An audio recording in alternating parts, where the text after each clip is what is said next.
On September 19th, 2025, the world was shaken by an unprecedented move. President Donald Trump, from the East Room of the White House, dropped a bombshell. He announced an executive order that would shut down all immigration from Burkina Faso to the United States. But that wasn't all. Trump also declared that within the next 3 months, all student and work visas for Burkinab citizens would be revoked. The deadline? December 18th, 2025. Now, this wasn't just a policy change. No, this was the beginning of a storm, a geopolitical earthquake that sent shockwaves across the globe. As Trump turned his back on a country of over 20 million people, one leader stood firm in the face of this insult, vowing that his people would never bow down to such disdain. But who is this leader? And why did this executive order spark such outrage across Africa and beyond? Hit like to continue exploring the real story behind this clash. And don't forget to subscribe for more updates on how Africa is standing tall, stronger than ever. This isn't just a political clash. It's the rise of Africa resilience. And Ibrahim Traoré leadership is at the heart of it all. On September 19th, 2025, President Donald Trump's announcement set the stage for a dramatic escalation in U.S.-Africa relations. From the East Room of the White House, Trump declared an executive order that would completely shut down immigration from Burkina Faso to the United States. And if that wasn't enough, he made it clear that within the next 90 days, all student and work visas for Burkinab citizens would be revoked. The deadline? December 18th, 2025. This was a clear and bold statement, a move that immediately grabbed global attention. To understand the weight of this decision, we must first look at what it means for the people of Burkina Faso, a nation where nearly 12,000 citizens currently live legally in the U.S., including 5,300 students studying at prestigious universities across the country. For these students, this executive order was nothing short of a nightmare. Imagine leaving your home country to pursue higher education, only to be told that your future in the U.S. is now uncertain. These students, many of whom had been in the U.S. for years, faced the possibility of having their visas revoked and being sent back to a country where the opportunities they had worked so hard for might no longer be available. But the story doesn't end with the students. The order was aimed at punishing Burkina Faso for what Trump and his advisors viewed as a shift in the country's foreign policy. On July 15th, 2025, just 2 months before this announcement, Burkina Faso signed a $1 billion defense deal with Russia, bringing Russian military advisors into the Sahel region. It was just the latest in a series of steps taken by the young and ambitious President Ibrahim Traoré, who had also recently forged a $3 billion gold mining agreement with China. For Trump, these moves signified a departure from the Western orbit, signaling that Burkina Faso was positioning itself closer to Russian and Chinese interests. According to the Trump administration, these actions presented a clear threat to U.S. security and influence in Africa. So, in typical Trump fashion, the response was swift and decisive. A complete shutdown of immigration with the message: the United States will not reward those who strengthen our adversaries. But, as is often the case with Trump's decisions, the ramifications of this executive order would be far-reaching. The move sparked immediate condemnation, both in the U.S. and abroad, with many questioning the fairness of punishing ordinary students and workers for the actions of their government. To add fuel to the fire, the executive order came just a few months after the infamous 2018 comments by Trump, when he referred to African nations as shithole countries. For many in Africa, this latest decision seemed like another slap in the face. In Burkina Faso, the reaction was swift. Thousands took to the streets, waving the green, red, and gold flag of their nation, and calling out for solidarity with their president. The protests were not just about the immediate impact of the visa cancellations, but about something much bigger, a sense of national pride and sovereignty. Ibrahim Traoré, a young president who had already built a reputation for defying Western powers, quickly positioned himself as the defender of African dignity. This wasn't just about Burkina Faso. It was about Africa's right to stand on its own terms, free from the dictates of the West. For the U.S., the decision sparked intense debate. While some saw it as a bold and necessary move to protect national security, others, particularly within the foreign policy community, warned that isolating Burkina Faso would do little to curtail Russian and Chinese influence in the region.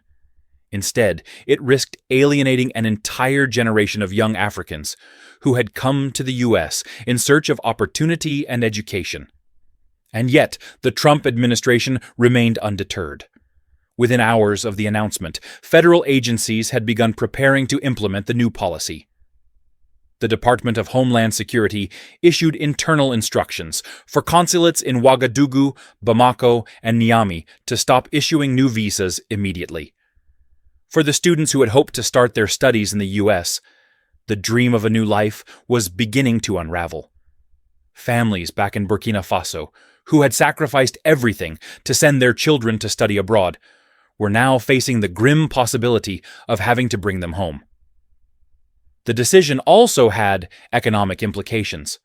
Burkina Faso is heavily reliant on remittances from its diaspora, and the closure of U.S. borders to Burkinab citizens threatened to undermine the financial lifeline that many families relied on. The consequences would be felt across the economy, with local businesses and communities bracing for impact. But as tensions mounted, something unexpected was happening. The backlash from Africa was growing, and it wasn't just limited to Burkina Faso. Would this executive order trigger a broader shift in Africa's alliances and partnerships? Would it lead to a rethinking of the continent's relationship with the United States? And perhaps the West as a whole? The moment President Trump's executive order was announced, it quickly became more than just an immigration issue. It ignited a full-blown diplomatic crisis that reverberated across the globe. Within hours, the world saw reactions pouring in from across Africa, the U.S., and beyond. While the U.S. government celebrated what they considered a bold move to secure national interests, others, especially in Africa, viewed it as yet another example of American disregard for African sovereignty. In Burkina Faso, the response was immediate and fierce. Thousands of Burkinab citizens, particularly students, flooded the streets of Ouagadougou, waving the green, red, and gold flag of their nation. They were protesting not just the executive order, but the broader pattern of disrespect they had long felt from the West. Slogans like "Africa is not a pawn" and "Burkina Faso stands with Traoré" echoed through the city's streets. The rallying cry was clear. They would not let their dignity be crushed by a foreign power. President Ibrahim Traoré, already a symbol of defiance after challenging French military presence in his country, didn't miss a beat. Standing before the nation, dressed in his signature military fatigues, he addressed the crowd with fiery words. His speech was nothing short of a call to arms for African pride and self-respect. "This executive order," he said, "is nothing more than disguised punishment, an act of narrow-minded dictatorship." Once again, Donald Trump shows contempt for Africa, just as he did in 2018 when he referred to our nations as shithole countries. For many Burkinab citizens, Traoré's words were not just a response to Trump. They were a declaration of national pride, of standing firm in the face of external pressure. The streets of Ouagadougou were filled with chants of "Vive Traoré," and the defiant mood was palpable. As the protests spread, the message became louder. Burkina Faso would not be bullied. Internationally, the reactions were swift. The African Union, which has long sought to unify the continent in its diplomatic efforts, was among the first to respond. On September 21, 2025, just 2 days after Trump's announcement, the African Union held an emergency virtual meeting. The summit, which included leaders from across the continent, was a clear indication of how serious the situation had become. The message from the AU was unequivocal. They condemned the U.S. decision in the strongest terms. Several heads of state from Ghana, South Africa, and Senegal emphasized that America risked alienating an entire generation of Africans. This was not just about Burkina Faso. It was about Africa asserting its place on the world stage. Meanwhile, other African leaders weighed in, joining Traoré's call for solidarity. In Mali, interim President Assimi Goïta expressed strong support for Burkina Faso, calling the U.S. action an affront to all African nations. Similarly, the military-led government in Niger echoed this sentiment, pledging full support for President Traoré and Burkina Faso's right to defend its sovereignty. In the diplomatic world, many began to question the wisdom of Trump's decision. Critics of the U.S. administration, both at home and abroad, pointed out that the executive order would do little to stop the growing influence of Russia and China in Africa, and would likely backfire in the long run. Former U.S. Secretary of State Antony Blinken remarked in an interview, "Isolating Burkina Faso will do nothing to counter Russian and Chinese influence in the region, but it will damage America's credibility in Africa." And he wasn't the only one raising concerns. Human rights organizations like Amnesty International and Human Rights Watch quickly issued statements denouncing the collective targeting of Burkinab nationals. They argued that punishing students, workers, and ordinary citizens for the actions of their government was unjust and violated the very principles of fairness and equality that the U.S. claims to uphold. As the international community rallied behind Burkina Faso, one thing became clear. This was no longer just a diplomatic dispute between two nations. It was a moment that could define the future of U.S.-Africa relations. But as Traoré's defiance grew, so did his stature on the global stage. Would the U.S. reconsider its stance, or would it double down on its isolationist policies, risking long-term damage to its influence in Africa? The answer would come sooner than anyone expected. As the world watched the diplomatic firestorm unfold, the immediate consequences of President Trump's executive order began to hit home for the people of Burkina Faso. The lives of over 12,000 Burkinab citizens living in the United States, including 5,300 students, were suddenly thrown into turmoil. For many, the reality of the situation became clear. Their futures in the U.S. were now uncertain, and their hard-earned dreams of education and opportunity hung in the balance. The order to revoke visas was not just a matter of paperwork. It was a blow to families, students, and workers who had already built lives in the United States. The ripple effects were felt most acutely by the Burkinab students studying across the U.S. in places like New York, Texas, and California. Many of them had left their homes with the hope of acquiring an education that would empower them to contribute to their country's development. Now they were faced with the grim prospect of being forced to return home before finishing their degrees. One such student, an engineering major at the University of Texas, shared his story on social media. "I left Ouagadougou to study and bring back knowledge to help my country," he wrote. "Now I may be forced out. Do they see us as threats or as people?"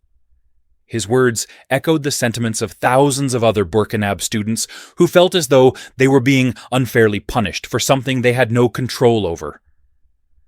For families back home in Burkina Faso, the situation was equally devastating. Parents who had sacrificed everything to send their children abroad now feared that their investments, years of savings, sweat, and sacrifice, could be lost in an instant. Mothers and fathers lined up at the Ministry of Education in Ouagadougou, demanding answers. Would their children be able to complete their studies, or would they have to return home prematurely, cutting their education short? At the heart of these fears was the belief that this executive order represented more than just a policy shift. It was a violation of the basic promise that America had once held for African students and workers. The promise of opportunity, of a better future, and of a place where hard work and ambition could thrive.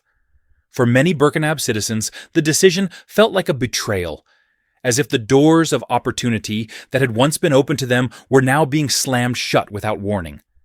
The economic ramifications of the order were also immediate. Burkina Faso's economy is heavily reliant on remittances from its diaspora, and the U.S. has long been one of the largest sources of financial support for families back home. In 2020, remittances from Burkinab nationals in the U.S. accounted for nearly $150 million, a lifeline for many households. With the looming threat of visa revocations and the possibility of a mass return of students and workers, the flow of these vital funds was now at risk. Local businesses, particularly those that depended on the money sent home by Burkinab workers abroad, were bracing for a significant economic downturn. Economists warned that if the policy remained in place, it could result in a loss of up to 2% of Burkina Faso's GDP within a year, a blow that would be felt across the country. And yet, the impact of Trump's decision went beyond the economic and educational sectors. It also triggered a surge of public anger, which found its voice in daily protests and demonstrations. In Ouagadougou, thousands of citizens gathered outside the U.S. Embassy, demanding that the U.S. reverse its decision. Young people, particularly students, staged sit-ins and marches, rallying behind President Traoré's firm stance against Washington's actions. In the northern city of Kaya, youth leaders organized peaceful protests to show their dissatisfaction with the executive order. The mood was one of frustration, but also of determination, a resolve that they would not back down. As protests swelled, the government of President Ibrahim Traoré took decisive action. The president, who had already proven his willingness to stand up to France and other Western powers, now turned his focus on the U.S. He announced a review of all U.S.-based aid programs and signaled the possibility of expelling American contractors working on infrastructure projects. Traoré's government was looking for ways to retaliate, but not in ways that would harm the ordinary people of Burkina Faso. Instead, they were focusing on targeting American institutions and businesses that operated in the country, all while sending a clear message that Burkina Faso would not back down. The stakes were now higher than ever. Traoré had turned what began as a diplomatic spat over immigration into a rallying cry for national pride and sovereignty. For him, this was more than just about the fate of Burkinab students in the U.S. It was about Africa's place in the world, a place where nations could chart their own course without interference from powerful foreign governments. But as tensions between Burkina Faso and the United States reached their peak, an unexpected twist was about to unfold. As Washington remained steadfast in its decision, one question loomed large. Could this crisis lead to a deeper geopolitical shift for Africa? One that would have far-reaching consequences for U.S. influence on the continent. As the diplomatic crisis deepened and tensions with the United States soared, one leader emerged not only as the face of resistance, but as a symbol of African sovereignty. President Ibrahim Traoré, a young leader who had already earned a reputation for defying Western powers, became the rallying point for millions of Burkinab citizens. His handling of the executive order was nothing short of masterful, and he quickly rose from a national figure to a continental one. Traoré's leadership was defined by his firm stance against the U.S. and the West. He wasted no time in responding to Trump's executive order. Dressed in his signature military fatigues, Traoré delivered a speech from the presidential palace that would go down in history as a defining moment for Burkina Faso and Africa. With unwavering confidence, he called the order a disguised punishment and an act of narrow-minded dictatorship. For Traoré, this wasn't just about his country's right to exist on its own terms. It was about a larger vision for Africa. The United States has shown contempt for us once again, he declared, referencing Trump's 2018 remarks about African countries. We will not bow to this insult. Burkina Faso will never kneel to such humiliation. His words resonated deeply with Burkinab citizens, especially the youth, who make up nearly 70% of the country's population. His defiance became not only a political statement, but a rallying cry for young Africans, who felt increasingly marginalized by Western policies. Across the streets of Ouagadougou, chants of "Vive Traoré" rang out in solidarity with their president. The protests, which had initially been sparked by fear and anger over the visa revocations, now took on a more powerful meaning. For many Burkinab people, this moment represented something much larger than the future of their students in the U.S. It was a chance to reclaim their dignity, their place in the world, and their right to choose their alliances. While the U.S. and its allies watched the situation unfold, Traoré's bold stance caught the attention of African leaders across the continent. As the president of Burkina Faso stood firm, so too did many of Africa's most influential voices. Leaders from Mali, Niger, and other countries in the Sahel region voiced their support for Traoré, highlighting that this was not just a dispute between two nations, but a challenge to the broader geopolitical status quo. Traoré's response to the crisis also resonated beyond Africa. His defiance of U.S. pressure was framed as part of a larger movement in Africa's fight for sovereignty. In countries like South Africa, Ghana, and Kenya, there were growing calls for African nations to assert their independence from Western powers. Traoré's leadership provided a spark for a new kind of African unity, one built on the values of dignity, respect, and self-determination. But as his profile rose, so did the pressure on Traoré. How long could he continue to stand firm against the West, and what would be the ultimate cost of his defiance? The world was watching, and the next moves could change the course of history for Burkina Faso and all of Africa. In the midst of the mounting crisis, an unexpected development took the world by surprise.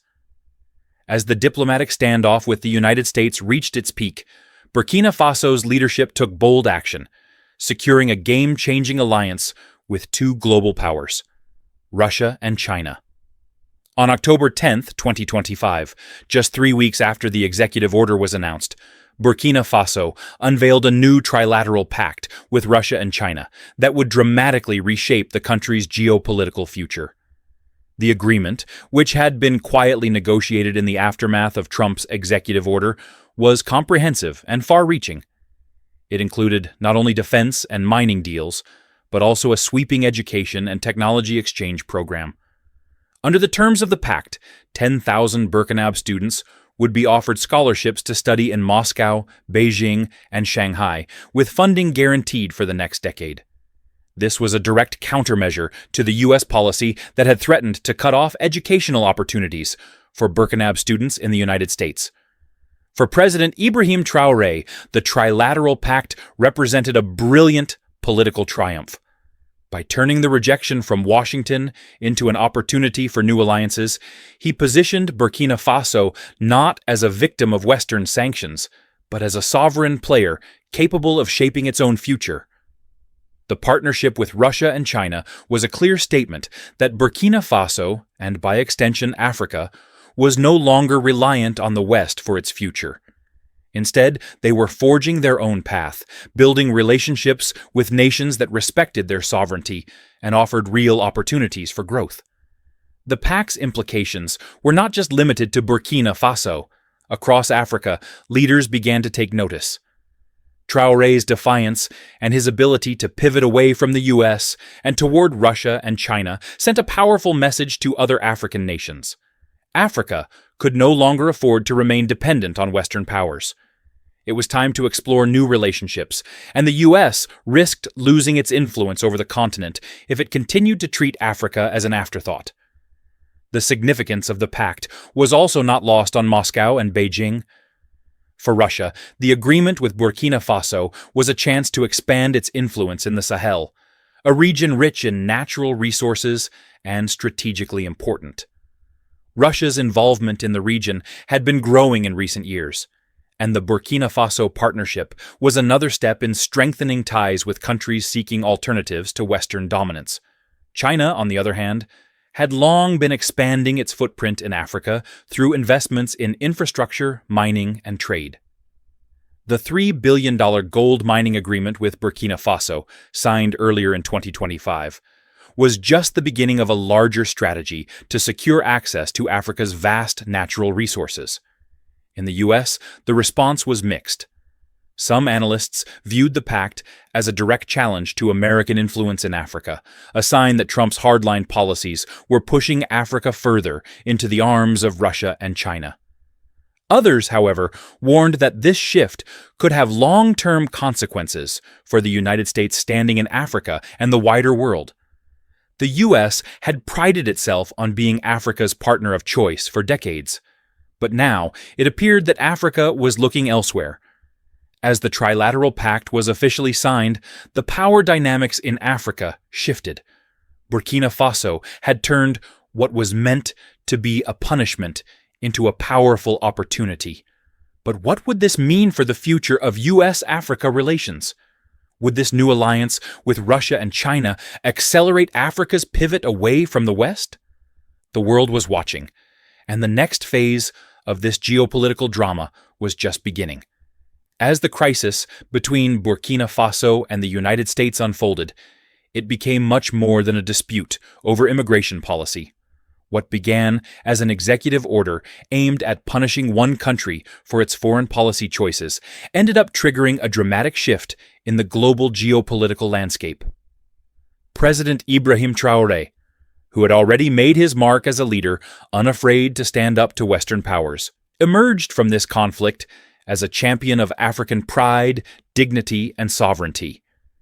Through his bold defiance, Traoré not only secured his place as a national hero, but also as a symbol of Africa's growing resistance to external influence. His response to Trump's order was a defining moment, not just for Burkina Faso, but for the entire continent. Traoré transformed what could have been a moment of vulnerability into one of strength, pivoting Burkina Faso toward new allies in Russia and China. This shift was more than a political maneuver. It was a declaration that Africa would no longer be dictated to by foreign powers. Africa was claiming its future on its own terms. In the streets of Ouagadougou, as murals of Ibrahim Traoré were painted and chants of Vive Traoré echoed, it was clear a new African narrative was taking shape, one where the continent could rise up, unite, and stand firm in its sovereignty. For the youth of Burkina Faso and Africa as a whole, Traoré's leadership ignited a spark of hope. He had not only defended the future of Burkinab students abroad, but had also become the face of a larger movement for African self-determination. As the year drew to a close, the crisis that began with an American executive order had evolved into a defining moment in African history. The actions of the United States, intended to isolate Burkina Faso, had only strengthened its resolve and elevated its leader into a continental symbol. Traoré's defiance had set a powerful precedent for African leaders, and the message was clear: Africa would no longer be silent. As Ibrahim Traoré so eloquently put it, "We do not ask permission to be free. We rise to claim it." This was not just a statement about Burkina Faso.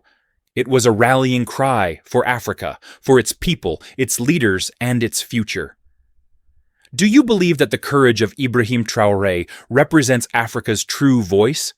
Share this story, subscribe now, and join the journey of an Africa that is no longer bowed, but standing tall. God bless Africa.